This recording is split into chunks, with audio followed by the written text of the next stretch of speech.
Welcome to Westminster Abbey on this Easter day. My name is the very Reverend Dr. David Hoyle, and I'm Dean of Westminster.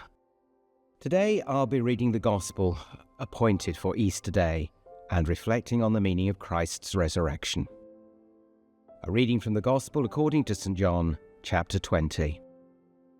Early on the first day of the week, while it was still dark, Mary Magdalene went to the tomb and saw that the stone had been removed from the entrance. So she came running to Simon Peter and the other disciple, the one Jesus loved, and said, "They have taken the Lord out of the tomb, and we don't know where they have put him." So Peter and the other disciple started for the tomb. Both were running, but the other disciple outran Peter and reached the tomb first. He bent over and looked in at the strips of linen lying there, but did not go in.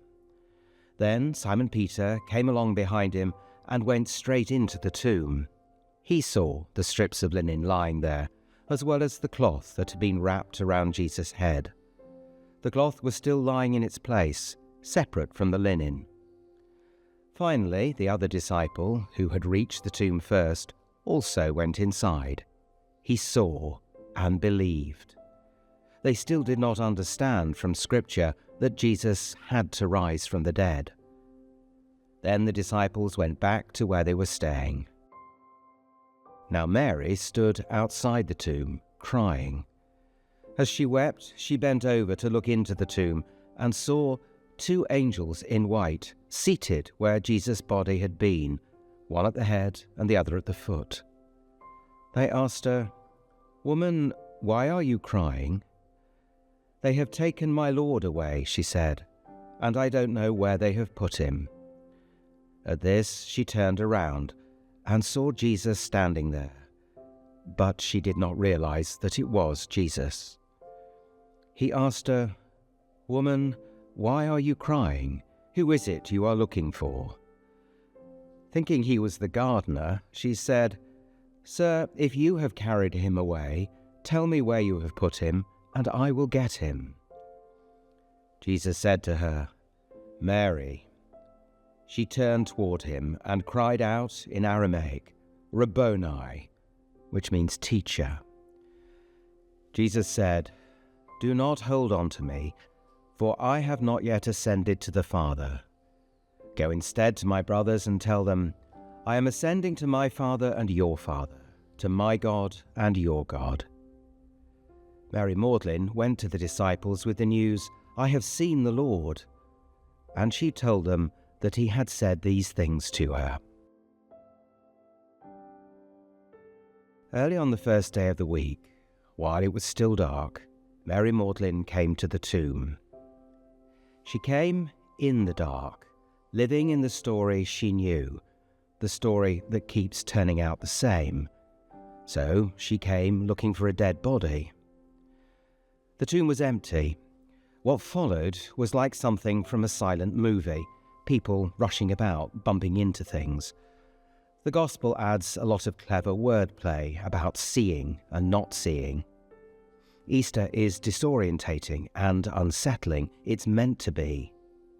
Then there's a heartbreaking moment when Mary wants to cling to Jesus, holding on to what she had. She has to be told that the resurrection isn't just more of the same. Oddly, it may be that our difficulty with Easter is that we make it too miraculous. Jesus as superhuman, unlike us, achieving the impossible. That's a mistake. Jesus, living, dying, rising, is not superhuman. He is perfectly human, really human. He is what we should be. You see, the more like God we become, the more human we are.